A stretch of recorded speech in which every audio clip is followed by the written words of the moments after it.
이번 주제는 조금은 매운 이야기입니다. 제가 언젠가 선생님들 모시고 꼭 한번 이야기해보면 좋겠다 싶었던 주제인데요. 국비지원 강의에 대한 시선입니다. 사실 저도 컨텐츠 준비하면서 서치도 많이 해보고 주변에 이걸 경험해보지 않은 사람들한테 물어보기도 하고, 그리고 저조차도 국비지원 강사로서 처음 일을 할 때 주변에서 이야기하는 것들, 그리고 시선들이 사실 안 좋은 것들이 되게 많았었거든요. 왜 그럴까? 그리고 너무 고립돼서 생각 안 했으면 좋겠다 하는 마음에 우리가 이야기를 좀 해보면 좋을 것 같습니다.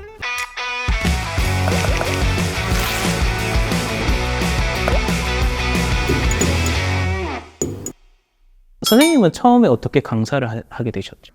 저는 디자인 회사를 다니다가 사실 다른 쌤이 이제 그림이 있으셨고 그 다음에 이제 컨택을 했어요. 혹시 강의도 생각 있으시냐? 그렇게 시작했다가 나중에서야 제가 학생들한테 뭔가 안내한다고 검색창에 저희 학원명을 적어보세요라고 했는데 아시죠? 뭔지 아시겠죠? 정말로 구글에다가 이렇게 검색을 딱 했더니 바로 연관 검색어에 가지 마라 이렇게 나오시는 거예요. 그거는 못 없애나요? 그러니까 저도 저거 작업을 해야 되는 거 아닐까? 이런 생각이 또 있긴 한데요. 아무래도 이제 저희가 지점이 너무 많다 보니까 또 수업의 퀄리티가 다를 수가 있고 그런 부분에서 막 이렇게 노출된 부분이지 않을까라는 생각은 솔직히 드는데요. 그것 때문에 현실을 그때 처음 마주했어요. 그 다음 두 번째 마주한 거는 학생들이 이제 이야기를 하고 상담할 때 학생들이 이제 저희에게 힘을 주고자 혹은 좋은 말을 하고자 꼭 이런 멘트를 쓰는데요. 사실 기대 안 하고 왔는데 또 지나간다. 샥샥샥 가시죠. 아니면 국비 수업 안 좋다고 들었는데 이런 멘트를 처음에 서두에 깔고 그 다음에 막 저희 이야기를 해주시는 일들이 있어요. 그런 이야기를 들으면 이게 좋은 얘기가 아닌데 이게 왜 서두로 나올까? 물론 무슨 마음인지 압니다. 더 좋은 마음인 것도 알고 서두에 이렇게 깔린다라는 자체가 그럼 처음에는 어떤 마음이었을까? 이렇게 되짚게 되더라고요. 선생님은 국비지원 강사로 지원하실 때 들으셨던 소문이라든지 아니면 시선이라든지 전 전공자이기도 하고 국비 수업을 통해서 취직이 된 사례이기도 하거든요. 네, 근데 저는 좀 긴 8개월 정도 되는 기간 동안 훈련 받으면서 되게 좋다고 느꼈어요. 그리고 사실 몰랐어요. 부정적인 시선이 있다는 거를 모르고 학교에서 배우지 못하는 것들이 뭐냐면은 너무 디자이너면 예술을 해야 된다 이렇게 배웠거든요. 근데 실무에 나갈 수 있도록 학원은 훈련을 해주니까 오히려 저는 8개월 동안 많이 실력이 늘었었어요. 그러니까 사실 오늘 제가 본 댓글은 실무와는 거리가 멀다. 네, 봤어요. 근데 사실 저희가 생각하는 바는 완전 반대잖아요. 그러니까 옳고 그름이 아니라 오히려 대학에서 가르치는 전공 수업들이 조금 더 예술에 가깝고, 그죠? 좀 더 서정적이잖아요. 우리가 조금 더 현자에 가깝죠. 저는 개인적으로 그렇게 생각을 하는데 그런 의견들이 많더라고요. 그리고 밑에 대댓글로 달리는 내용들도 뭐 마찬가지고요. 그래서 그런 것들이 조금 안타까웠던 것 같습니다. 선생님은 굉장히 시청자 입장에서 보면 사실 저는 근데 제 제자 중에 컴퓨터공학과 나온 친구가 제 수업을 듣고 취직한 케이스도 있었고요. 그리고 그 친구가 선생님 실무를 듣게 돼서 프로젝트를 완성할 수 있게 돼서 취직한 것 같습니다. 학교 다닐 때도 졸업 작품을 했지만 그때는 좀 묻어가는 경향이 있었는데 여기서 수업을 들어서 제가 앞장서서 해서 잘 된 것 같습니다. 이런 얘기를 들었었거든요. 국비 제일 처음에 수업을 할 때는 국비가 안 좋다는 소문을 유튜브에서 보고 그거를 하기가 저는 싫어졌었거든요. 그 얘기를 들으니까 내가 가르치고 있는 게 나는 정말 열심히 하고 있는데 내 딴에는 할 수 있는 최대한을 학생들을 가르치고 있는데 그걸 보니까 조금 싫더라고요. 그래서 직장을 소프트웨어 고등학교로 갔다가 마이스터고 수업하다가 거기서도 뭐 나름대로 좋은 점이 있고 여기서도 나름대로 좋은 점이 있는데 학생들이 열심히 하냐 안 하냐의 문제지 어떤 게 중요하다 어떤 게 좋다 이게 아니더라고요. 제가 생각할 때는 많은 친구들이 국비 안 좋다 이렇게 얘기는 어쩔 수 없는 것 같아요. 그 얘기를 듣고서. 네, 우리 미역회 선생님. 저도 사실은 국비 출신이다 보니까 저를 가르쳐 주신 선생님을 굉장히 좋았었거든요. 저는 국비에 대해서 아무런 부정적인 시선이 없다가 강사직을 하면서 학생들 상담을 하다 보면은 선생님 국비 제가 처음 올 때 굉장히 안 좋은 소문들만 듣고 왔는데 선생님 덕분에 과정을 끝내서 다행인 것 같다 이런 말들 많이 하더라고요. 아, 치유됩니다.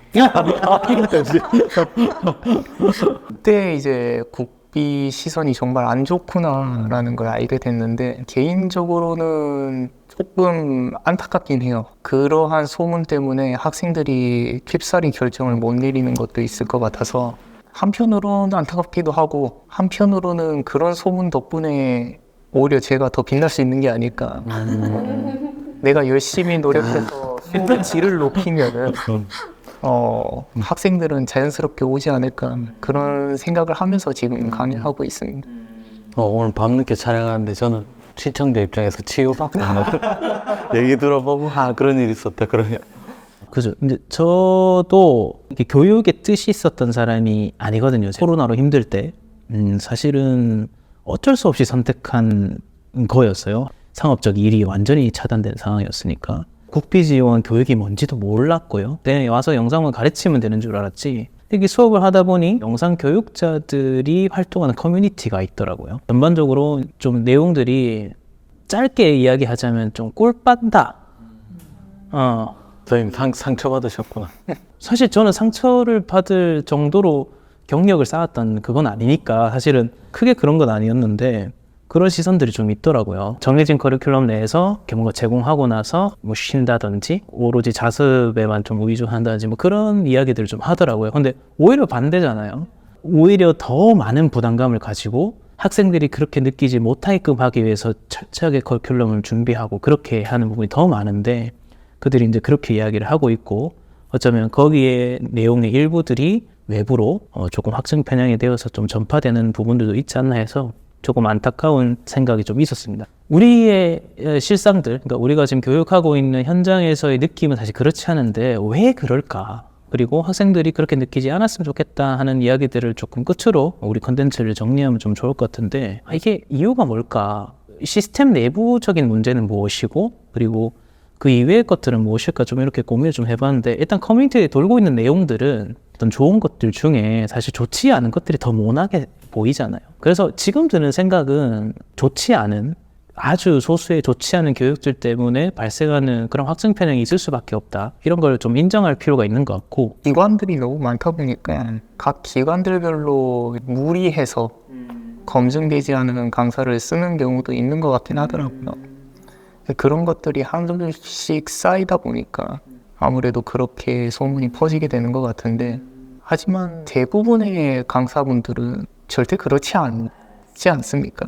오히려 뭐 학생들에게 좀 더 알려주려고 내가 공부를 더 하고 뭐 당장에 저만 해도 뭐 사실 집 학원 말고는 없거든요.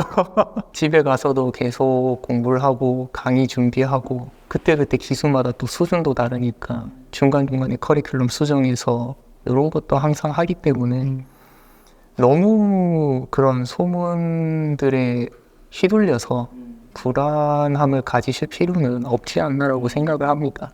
선생님 또 경력도 있으시니까 저는 역시 열심히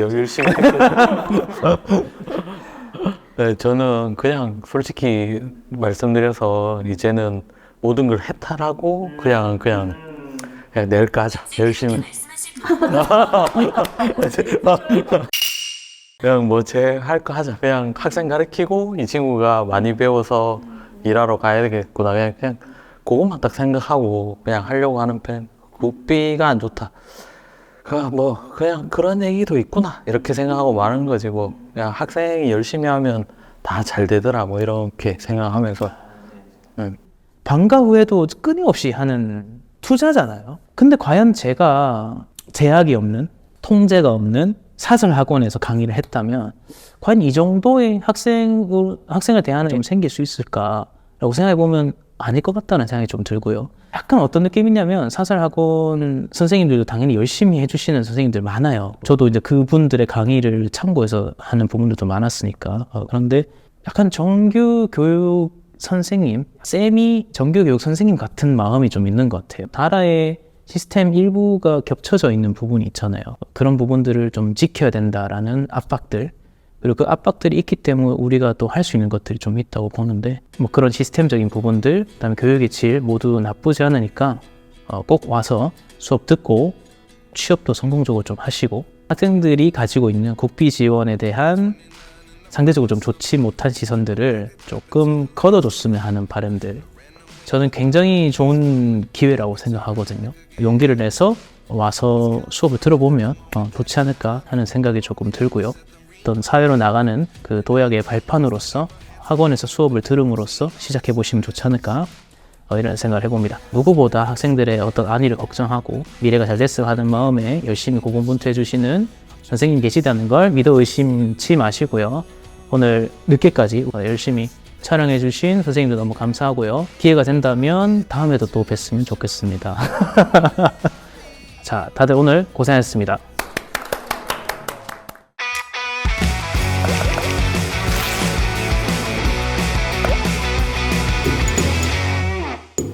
이제 실무에서 좀 경험을 더 쌓고 이 길로 오는 게 맞겠다 싶어가지고 다시 하게 된 거예요.